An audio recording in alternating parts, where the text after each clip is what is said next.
নবদ্বীপ বৈকুণ্ঠের হর্তা কর্তা বিধাতা, দণ্ডমুণ্ডের কর্তা, যার শাসনে বাঘে গরুতে এক ঘাটে জল খায়, সেই মহারাজ প্রভু কৃষ্ণচন্দ্র বাহাদুর সভায় আসছে।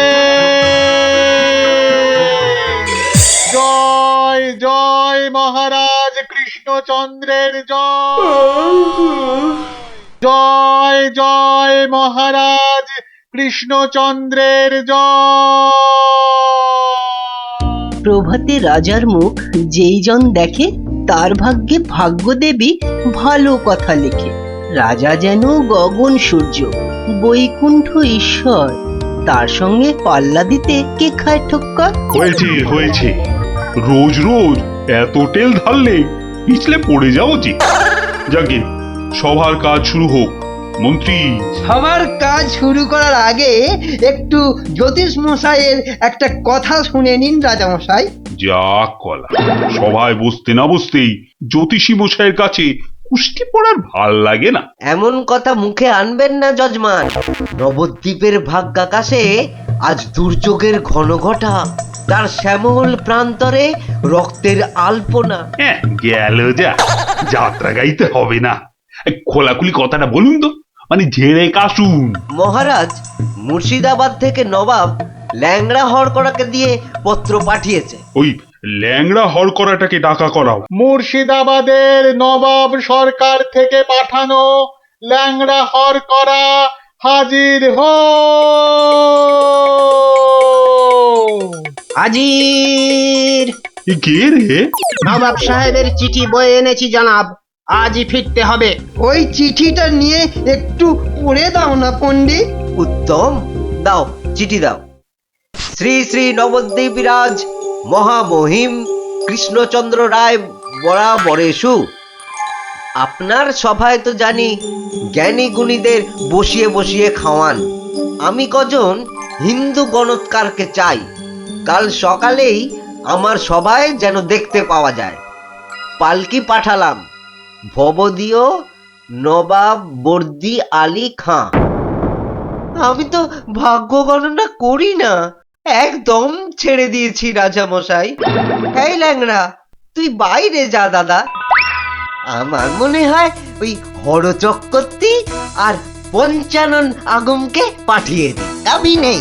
হ্যাঁ, বড় নৈবেদ্য খাবার বেলা তুমি জ্যোতিষী, আর এখন এখন তুমি তুলসী পাতা না? হরু যাবে কেন? হরু যাবে কেন? জানিস মহারাজের সঙ্গে নবাব সাহেবের শত্রুতা। আগে মহারাজ, এই হরু আর পঞ্চাকে বাঘের মুখে ঠেলে দেওয়া কি ভালো দেখায়? আমি বলি কি মশাই, জ্যোতিষ মশাই যান, কত লেখাপড়া, মা সরস্বতীর আঁচল চাপা পণ্ডিত। কি মুখ খুঁড়ে এই কৃষ্ণপক্ষে আমি যাব নবাবের কাছে? আমি বলছিলাম গণৎকার বলে আমাকেই পাঠিয়ে দিন। ওই নবাবটা আমার এক নম্বরের শত্রু। জানি গোপাল, জানি, ওই জন্যই তোমাকে পাঠাতে যে বড় ভয় পাই। তুমি কি বলো? আমার মনে হয় মহারাজ, জ্যোতিষী হরু ঠাকুর আর পঞ্চু ঠাকুরকে পাঠিয়ে দিন। নইব নইব, মুখ ভাঁড়, বলছি এটা কৃষ্ণপক্ষ। আমি তো আজ কষতেই জানি না। আমি গিয়ে কি করব বলুন? আমি তো কথাই বলতে পারি না। তবু তোমরা তিনজনই যাবে। সেনাপতি, ঘোষণা করো। মহারাজ ঠিক করেছেন। মুর্শিদাবাদের নবাবের সভায় কাল যে তিনজন গণৎকার উপস্থিত হবেন, তারা হলো এই জ্যোতিষী মশাই ও হরু ঠাকুর আর পঞ্চা ঠাকুর। ব্যাস, হাকিম নড়বে, তবু হুকুম নড়বে না।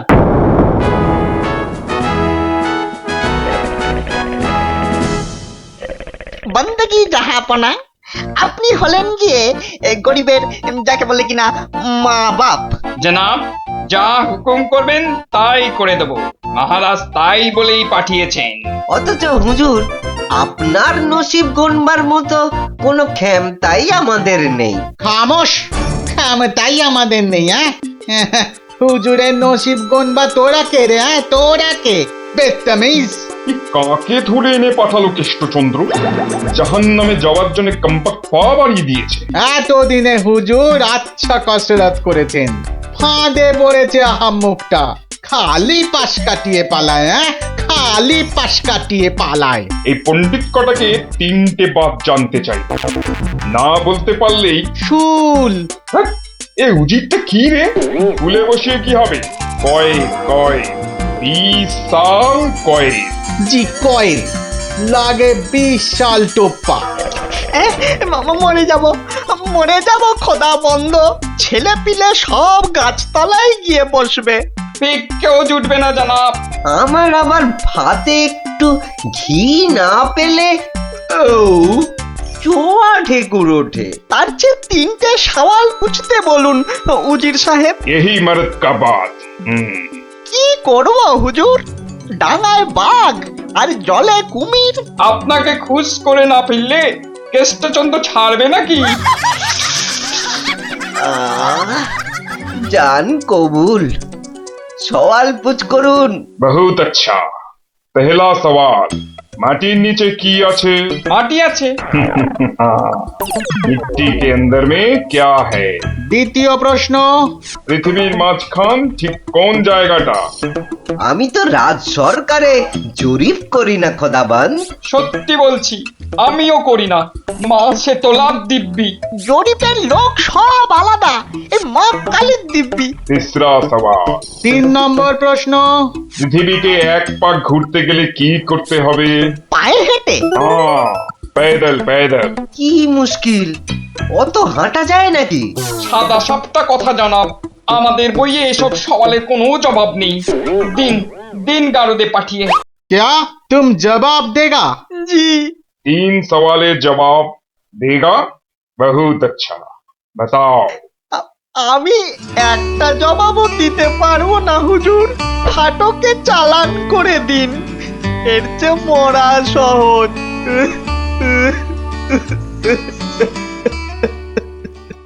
অসম্ভব, অসম্ভব। মন্ত্রী, এই যে মহারাজ, এই যে মহারাজ, বলি থাকো কোথায়? আমি তো আপনার পাশে পাশেই থাকি মহারাজ। প্যাকাটি কোথাকার, এত বড় একটা কাণ্ড হয়ে গেল, তবু হুঁশ নেই। যেন মাথায় পড়িল আকাশ ভেঙে, তবু দিন কাটে খেয়ে ও দে। হুঁ, মন্ত্রী না ষড়যন্ত্রী ভাই, দুষ্টু। বাক্যম অনর্থকম আজীবাজিন কথন বন্ধন। মহারাজের 3 গণৎকারকে নবাব ফাটকে পুড়ে দিল, আর উনি এসছেন অং বং চং করতে। মহারাজ, আমি বলি কি, এই নবাবের নামে একটা পদ্য লিখে পাঠাই। এই যে আমি লিখেও ফেলেছি। তুমি আমার প্রিয় নবাব, তোমায় আমি দিচ্ছি জবাব, বুকটা আমার দুরু দুরু। এটা একটা আস্ত গরু। মহারাজ, সৈন্যবাহিনী নিয়ে গিয়ে একটা যুদ্ধ করে দেখি। তুমি বুদ্ধি ঢেকি, 3টে প্রশ্নের জবাব দিতে পারো না, পাকামো করতে এসেছো বিজ্ঞানী। মহারাজ, প্রশ্নের উত্তর দিতে পারি, কিন্তু নবাব তো আসলে ঝগড়া বাঁধাতে চাইছেন। কোনো জবাবই যে শুনবেন না। কি সর্বনাশ! তার মানে আবার খাজনা বাড়াবার তালে আছে? হ্যাঁ, তাহলে এখন উপায়? নবদ্বীপের 3 পণ্ডিত নবাবের ফাটকে জীবন কাটাবে। এ মা, ভীষণ লজ্জা করে। লোকে কি বলবে? ম্যাগো, ঠিক যেন ছন্দ ছাড়া পদ্য। হুঁ, মিষ্টি ছাড়া আবার কাঁচাগোল্লা হয় নাকি? কি করে মুখ দেখাবো ভাই? যা। আর আর একটা কথা বললে তোমাকে 17 ঘরে নামতাম কষ্ট ধরবো। খালি ভাবো, ভাবো এখন কি উপায়। আমি বলছিলাম একটাই উপায় আছে মহারাজ। গোপাল, এখন থামো, হাসি মস্করার সময় নয় এখন। আমি তো জানি মহারাজ, উপায় একটাই। কি উপায়? আপনার রাজপণ্ডিত বলে আমাকে মুর্শিদাবাদে নবাবের দরবারে পাঠিয়ে দিন মহারাজ। বাঁচালং বাঁচালং, তুমি ভর পণ্ডিতের জবাব দিতে দাঁত ভেঙে যাবে। তাহলে আপনাকেই যেতে হবে পণ্ডিত মশাই, ফাটকে থাকতে হবে। এই অসভ্যতা করো না, আমি যাব কি করে? উত্তম মহারাজ, গোপালই যাক। গোপাল বন্ধু, কি কিচ্ছু ভাববেন না মহারাজ। নবাব যেমন প্রশ্ন করেছেন তেমনি উত্তর দেব মেপে। আপনার 3 গণৎকারকে ফিরিয়ে যদি না আনতে পারি তো আমার নামে গরু পুষবেন মহারাজ। হাতিকা দাঁত, নরৎকা বাত। মহাপণ্ডিত নামে তোরা জয় দে জয় দে। গোপাল পণ্ডিত দেব চলেছে চলেছে। নবদ্বীপের মানবতাতে চলেছে চলেছে। কৃষ্ণরাজার নামে পণ্ডিত চলেছে চলেছে। জয় জয় গোপাল পণ্ডিত দেবের জয়। জয় নবদ্বীপের হারানো মান বাঁচাবে কে? পণ্ডিত গোপাল আবার কে? নবদ্বীপের হারানো মান বাঁচাবে কে? পণ্ডিত গোপাল আবার কে? কি নাম তোমার? আমার আবার নাম? তো নাম তো একটা আছে। তা আছে। সেটাই বলো না। বলতে একটু সময় লাগবে যে, লোকে অত সময় দেয় না। না হয় সময় দেওয়া হবে, আগে নাম। শ্রী শ্রীল শ্রীমন্ত ভট্টি হর বড় ভাঁড় নবদ্বীপ কৃষ্ণ আকাশে। এত বড় নাম? আরেকটু, শর্মা কৃষ্ণনগর ভীষণ মোরগ গর্জন। আর বলতে হবে না। এখনো শেষ হয়নি জানাব। ওই শুনতে গেলে আমি শেষ হয়ে যাব। আরেকটুখানি, পণ্ডিত বোধ বুদ্ধি নাকি কানি? খামোশ, এক গোল্লা সুতোর মতো নামের গোল্লা, খালি প্যাঁচ ছড়াচ্ছে। এ লোকটাকে আবার আনলে কেন? ও কিছু নয়, ও কিছু নয়, আমার পুরাণটা বয়ে এনেছে হুজুর। খুব ভারী। নামা নামা নামা। এই হলো পুরাণ। পুরাণের নাম জানেন? না না না না না, নাম জানা জরুরি নয়। ছোট্ট নাম খোদাবন্দ, আমাদের হিন্দুদের খুব পবিত্র। 3টে সওয়াল করব। জানি জানা, জবাব দিতে না পারলে ফাটকে পচে মরব, আর জবাব দিতে পারলে 100 সোনার মোহর দেবো, আর ওই 3টে গণৎকারকে খালাস। চমৎকার জানাব। এই পুরাণে সব জবাব আছে, এই জন্যই এর নাম খট্টাঙ্গ পুরাণ। খটাস খটাস জবাব দিয়ে দেয়। প্রথম প্রশ্ন, পৃথিবী ঠিক মাঝখান কোনটা? দ্বিতীয় প্রশ্ন, পৃথিবীতে কিভাবে পায়ে হেঁটে ঘুরে আসতে হয়? তৃতীয়, মাটির একবারে নিচে কি আছে? কি হলো, হবে না তো?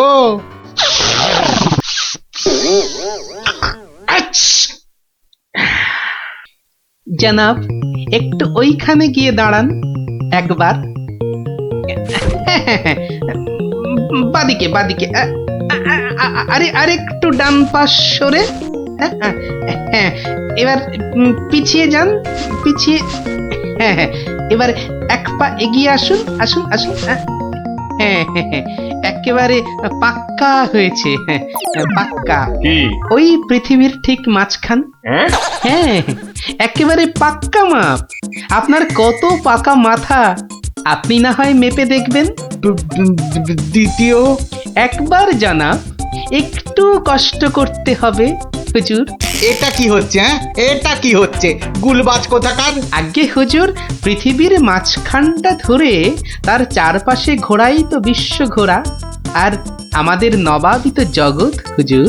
বহুত আচ্ছা, क्या बात। लेकिन মাটির নিচে কি আছে? তিসরা। তৃতীয় প্রশ্ন।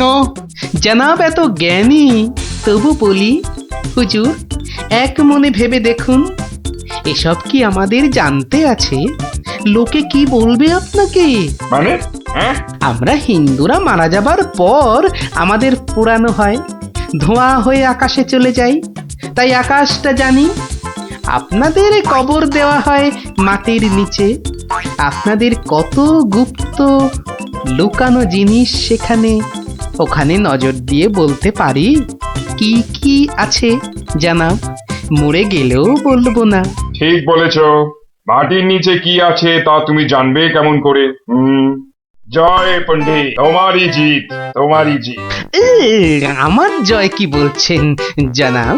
আমরা বলবো জয় খট্টাঙ্গ পুরাণের জয়, জয় নবাব আলীবর্দীর জয়, জয় নবদ্বীপের জয়। আমার প্রিয় সভাসদগণ, আজ আমি বড়ই আনন্দিত। গোপাল গোপাল তার বুদ্ধিতে নবদ্বীপের সম্মান রক্ষা করেছে, সে আমার ভার নয়, আমার আমার বন্ধু, আমার রাজসভার অলংকার। কিন্তু কিন্তু কি করে গোপাল সব প্রশ্নের উত্তর দিল মহারাজ? মহা আশ্চর্যের ব্যাপার। সত্যি শুধু সওয়াল জবাব নয়, আমাদের 3 পণ্ডিতকে ফাটক থেকে মুক্ত করে আনলো কিভাবে? নিশ্চয়ই শাস্ত্রের পাতায় লেখা আছে। নামটা মনে পড়ছে না। কি গোপাল, মানে কোন শাস্ত্রে লেখা আছে? মহারাজ, এ এক অতি প্রাচীন পুরাণে লেখা আছে। এই হলো পুরাণ মহারাজ। বলেছিলাম পুঁথিতে লেখা আছে, পুরাণের নামটাই খালি মনে পড়ছে না।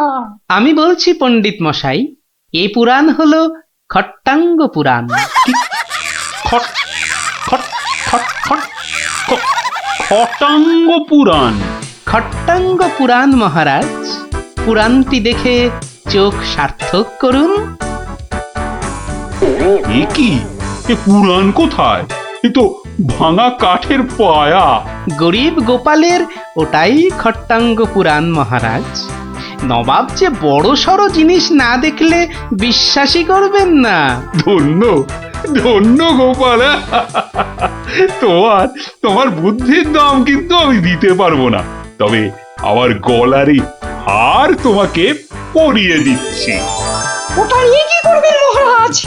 খাটের ভাঙা পায়া। আমার রাজসভায় রেখে দেব রাজপণ্ডিত। ওই খটাঙ্গ পুরাণ বাঙালির বুদ্ধির সাক্ষী দেবে।